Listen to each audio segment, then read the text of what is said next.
Once again, we on Lightskin Television. Got my man AR Galore in the house, man. Got a great event going on tonight. You know what I mean? 4 strong battles, man. Tell us what it's all about, man. Catch us up, brother. Hey, man, y'all already know me, man. I love the culture, but I love to do the culture my way. You know what I'm saying? Full of love. People in here selling their merch. Right. Pretty girls love battle rap. Hey, man, we just got a bunch of people coming out, bro. Some great battles, bro. Y'all know I represent Atlanta, man. So this is Refresh Atlanta. You feel? Refresh Atlanta. Refresh Atlanta, bro. That's and what it is. Man, we got shoes and everything in there, man. It's nice, bro. Nice gear for the feet. You know what I mean? Yeah. It's going down. You know what I mean? Got a nice staff over here. You feel? People showing up pretty promptly. You know what I mean? I like when the fans and supporters show up quicker than the battle rapper. You feel? Yeah. Quicker than the battle rapper. Yeah, they see the time on the fly and they respect the time. Battle rappers are starting to pull up, you know what I mean? And like, I don't want to brag, but my event always have a lot of women. Bro, I'm not going to hold you. That's all I've been saying during these interviews. His events be like 87% women. And 99% of them fine, too. You know what I mean? Shout out to Trap NY. I just got to say that all Shout the time. out to Trap NY, Shout out to Peso. That's my brother. Peso, I missed that, brother, man. Come on back down to Georgia and do us one, We're going to set something up real soon, man. That's the nigga that taught me how to even do this. Definitely, you feel what I'm saying? man. He took my talent and like he helped me out a whole man. lot 5 years ago too, man. Did he? Yeah, man. That's a real one. Yeah, that's a real one. Definitely. Real one. Yes, sir. Yes, real sir. talk, man. Tell us more about you, man. You got the podcast going on, the station, everything, man. Tell us what you doing, bro. Man, of course, podcast, man. We shooting everything from movies to commercials. I got a full team. I got a lot of people that come out shoot. We got Son of God that's here shooting, Big Flex that's hosting. So we just all about whatever your dream is. Once you on the team, we want to help them things come to life, man. We got a battle rapper, so we do events to compensate for that. You feel what I'm saying? So, man, it's whatever it is, man. We taking all our energy and we just flipping it until we can be able to sell it. You feel what I'm saying? Until we can sell our energy. That's what we're gonna keep doing. We're gonna stay consistent. Your skill set is unique too, man. You rap, freestyle, you sing, you know what I mean, produce. Like, tell us everything that encompasses All-Star Galore, man. Man, hey, I do it all, bro. My name is Galore. People don't know what that means. You have to look it up to understand what I do. Just like this man said, he did a lot one bit.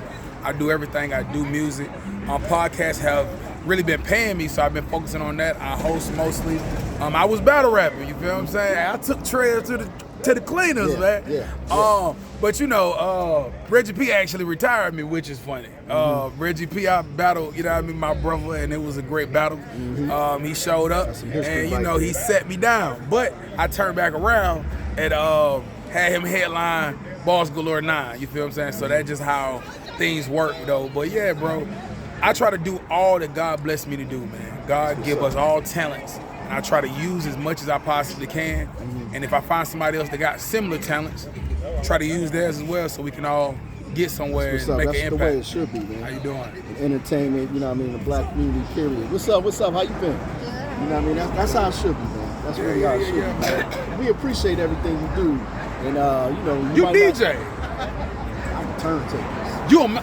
Break down the difference. Okay. This everybody watching, not to be braggadocious. I started messing with it in 81 as a kid, 10, 11 years old. But I had record players. I used to knock off the stems of the record players. Couldn't afford turntables. I'm just in the 6th grade. Okay. You know what I mean? So I would go to like flea market stuff, get those $3, $5, $7 record players, the wooden joints, knock the stem off, crack a number 2 pencil and put it in the middle. So it'll, you know, cut it a certain way where the 45s and the 33-inch records can go on top. Then I can get a little bit of backspin or put a little felt underneath, just like I seen, you know, Grandmaster Flash doing it in the 70s. Catch the breakdown. Right. So now about 83, 84 come, you know what I mean, 83, 13th birthday, Pops, I'm a good kid and everything. I ain't in the streets like that. You know, I'm just playing football. I stopped playing sports and everything. Focus on graffiti, breakdancing, windmilling, spin on my head, you know what I mean, popping and all that. The 80s, for real. You know, graph and everything. Then I wanted to get we call them all-out king, all city. Okay. There's 5 elements of hip-hop. If you was great at 3 of them, or could do all of them at a good level, you was all city or all-out king. What's the elements? The elements is turntablism, B-boying, which encompasses locking, popping, or breaking, or all of the Facts. You got graffiti art, that's 3. You got I said B-boying, MCing. MCing is what we call rapping, you know what I mean? But it's also, the 5th element is beatboxing, but it really goes on to MCing because it's with your mouth, it's vocal, beatboxing. You really, Fat Boys showed you, and the Skinny Boys, they showed you back in the early 80s, you really didn't need no equipment, and you really don't need no DJ to make a record or to have a cypher. Me and you, we don't even need a mic when we loud enough. I can beatbox, which we have done in the past outside. You rap, we record it, everybody love it. It can go, we can sell it if we want. But long story short, back to turntablism. When I got a hold of the turntables, Philly style, we did it different from New York. Philly and Jersey, we did it different from New York. We made it linear. You know, the turntables are wide like this. There's a mix in between with a crossfader and channels. Yeah, you preaching. Okay. We would turn it linear. Okay. So it would be closer to us. We could do more tricks. The speed is quicker, and the So arms aren't in the way. Yeah, okay. When you do it regular, the arms are going this way, and you know when you know what I mean? It might skip. Because New York is focused on looking cool. They focus on how they was taught. Gotcha. We changed the game, and they were laughing at us until we started battling. California was battling. There was nothing in between. No Atlanta, none of that shit.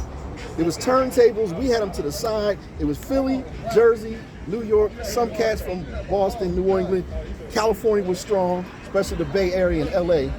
We would turn it sideways, and we were beating New York DJs. They had the bigger name because a lot of them was on record labels or attached to a rapper. Yeah. So some of our biggest DJs started grabbing rappers from their neighborhood, and, you know what I mean, MCs, and just talk over my shit, like kind of host me.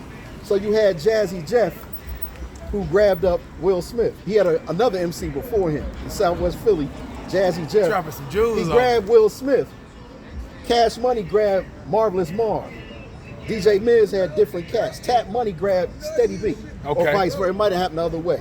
You know what I mean? But the nicest DJs, you notice it was always DJ Jazzy Jeff and the Fresh Prince. Cash Money and Marvelous. It's the turntables first. Yeah, because it was all about we were the show. It was all about the wordsmiths bigging up how dope the DJ was. We were the show, and rappers were scared to battle on stage.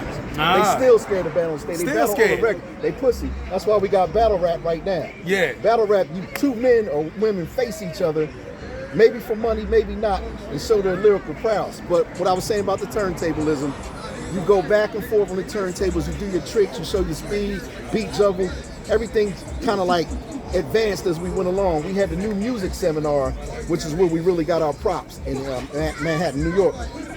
About 85, there was always battles, but it was documented video and audio. You know what I mean? And it was floating around the streets, people selling the tapes. It was new music seminar had an MC contest, they called it a contest. Yeah. And a DJ contest, where the DJs would battle. You would have 90-second sets, 60-second sets. You advance next round. The next round was that day. You don't know who you're facing. You know what I mean? You got to keep going. And then as you get to the end, your set can be longer, maybe 2 minutes, 3 minutes, 5 minutes. You know what I mean? And the judges were well-known MCs and radio DJs.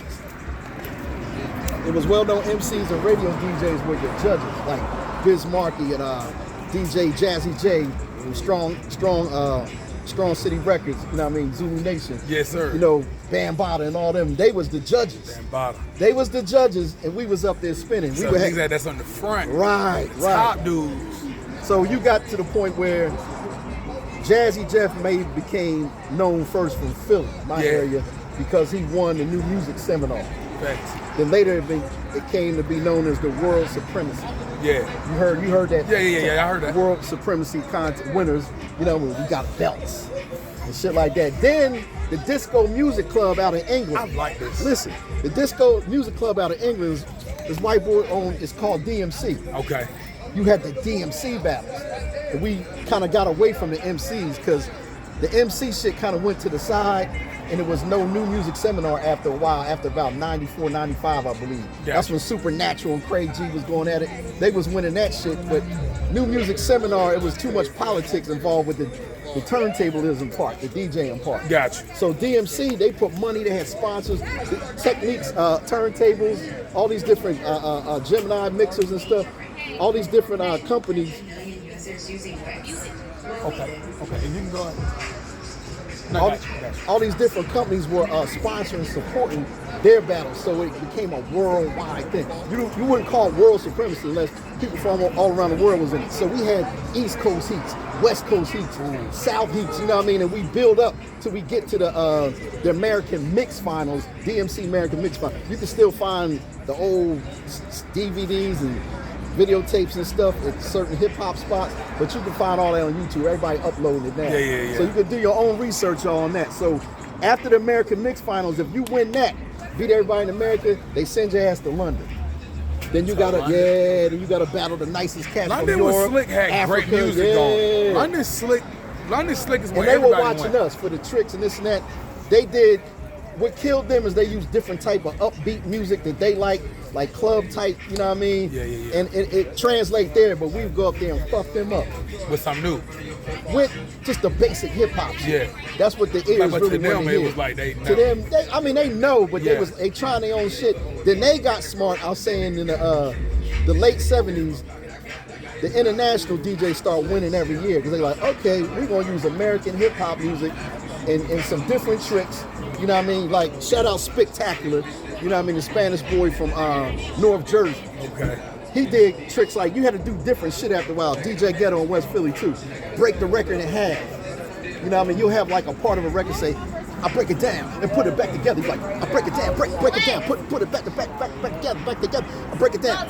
You break the record in half and put it back together. Somehow you put the record back together and it would still catch the groove. Tricks like that. It became a trick thing now. What type of junk is that, man? Yeah, man. So yeah, with turntablism, the different aspects of hip hop, you see where it's different, but it was always battling. Yeah. Battling was always fresh. Now battling in other aspects of hip hop, there's no more. Battle rap has something different. They have a lot of toxicity, a lot of fighting.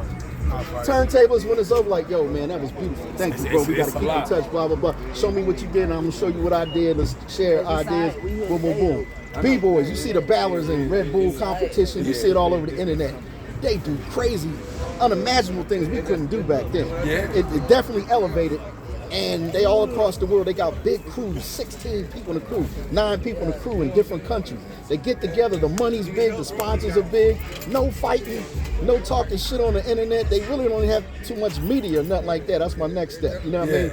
But they get along, they work with each other, and it works. Worldwide, yeah, they make And money. it works, man. If we could just follow that, but it's too many, as far as MCing is going, in the battle culture, we don't respect the rest of hip hop. We just like rap. That's all. We don't know fucking shit about hip hop. Well, and we got to get to that.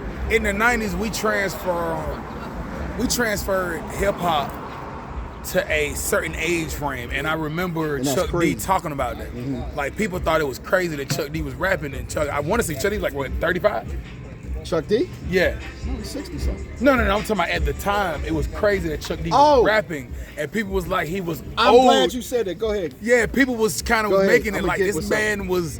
They was making like this man was 60, man. Right? In you know what I mean, right. In his time, right? And that conversation changed a lot, where it became a young man's game, and it's not a younger man game. It don't even make sense for it to be a younger man's game. You don't know much. Can I build on that for a second? Yes, sir.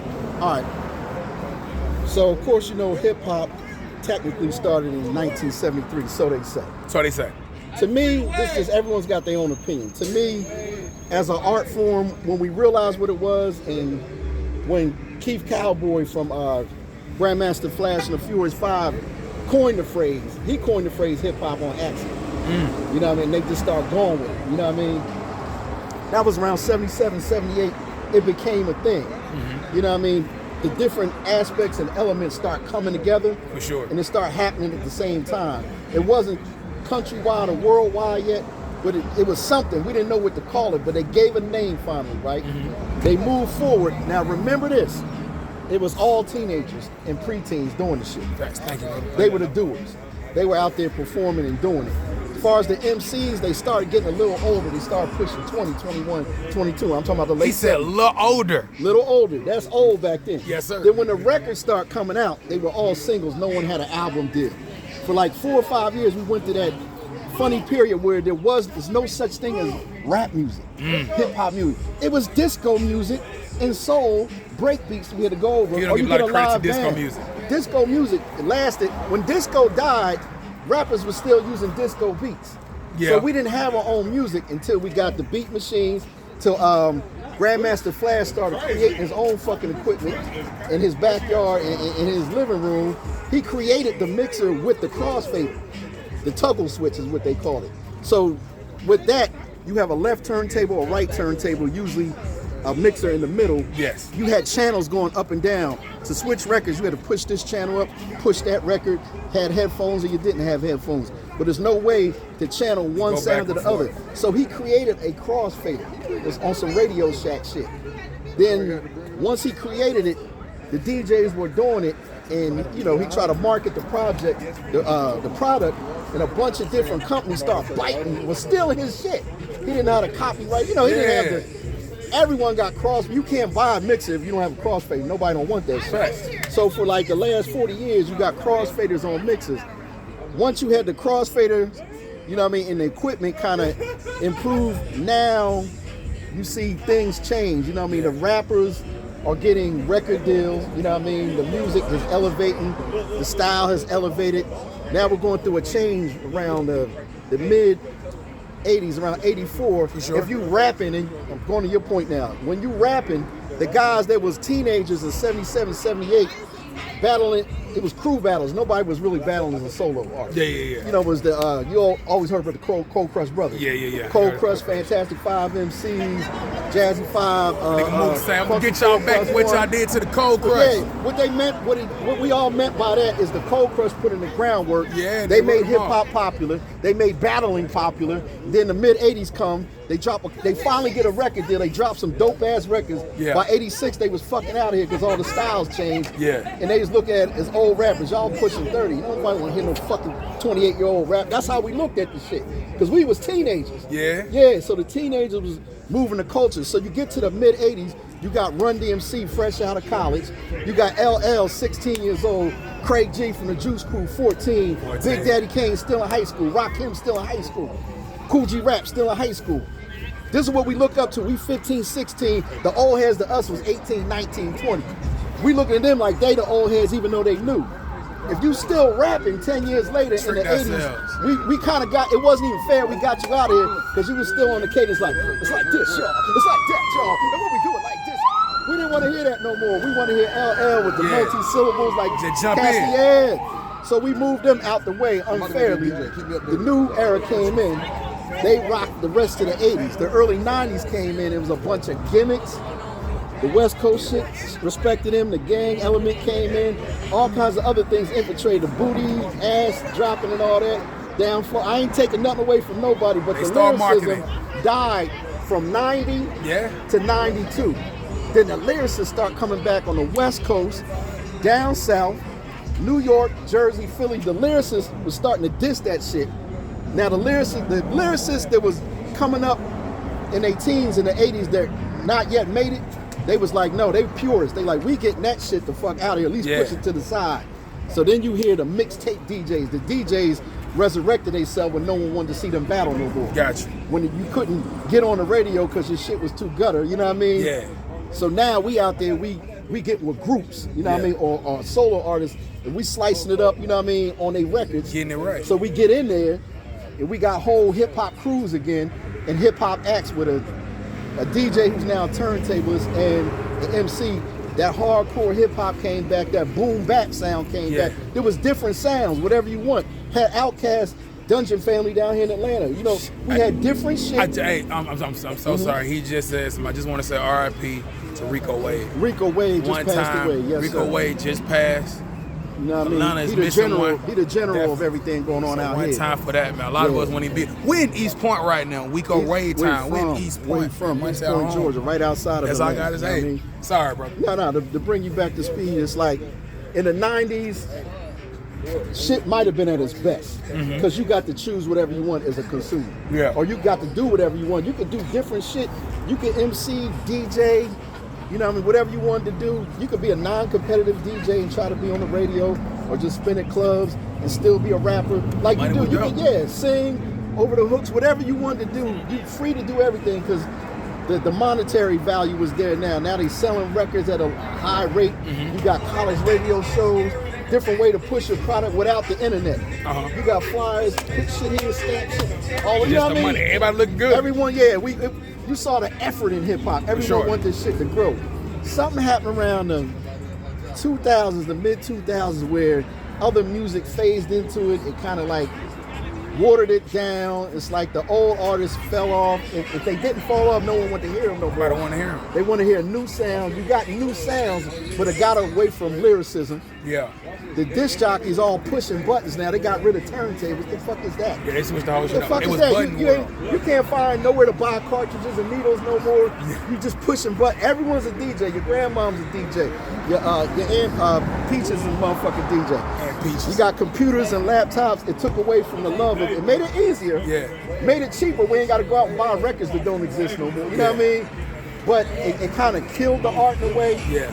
But that's the difference. I'm getting back to the original Gotcha. question. You got DJs, which is a disc jockey. You gotta have a disc to be a disc jockey. What are you spinning? What are you playing if there's no disc? If there's no recording? That makes sense. So you're playing off a laptop now. Or you got the turntables. They got real turntables. They put a record down, even if it's a Serato record, meaning a record that records everything from laptop to so you can play the song. You got cartridges, needles, a skill set. You know what I mean? So you got your choice. You got your turntablists, and you got your DJ. You know what I mean? So I hope I brought that full circle on my big, you know what I mean? Yeah. For sure. But that's what it is, man. It's like I'm trying to get more of a respect, especially right here in Georgia, for hip hop. Like we doing this battle rap shit, we doing the lyricist shit, the rapping, but we can do more. It's a whole just respect it. They ain't got to be down with it, but because every other aspect of hip hop knows about rap and we love it. You know, they see battle rap like, yo, that shit is hard. It's kind of like what we do. They kind of look down like that's cute. They battle back and forth. It's hardcore, it's rugged. They ain't getting no money like that, but it's good. Whereas the B-boys, you know, they getting thousands to battle. You know what I mean? The turntables, thousands. You know what I mean? What's up, my brother? But we trying to get battle rap to the point where it's accepted more as another aspect of hip hop that's flourishing. It is flourishing, but we're killing our own self. Here's what I want to say to that right there. What y'all don't realize, man, battle rap, this level, I say that before everybody else saying it. This level and the main level is two different games. Yeah. It feels different. Right. You feel what I'm saying? It's the organic level we love. Exactly. Yeah. Why this level is so organic and dope, look out here, man. It's untainted. All black people, right? It's untainted. Just look out here. Everybody probably got their own protections, right? We don't need no security. None.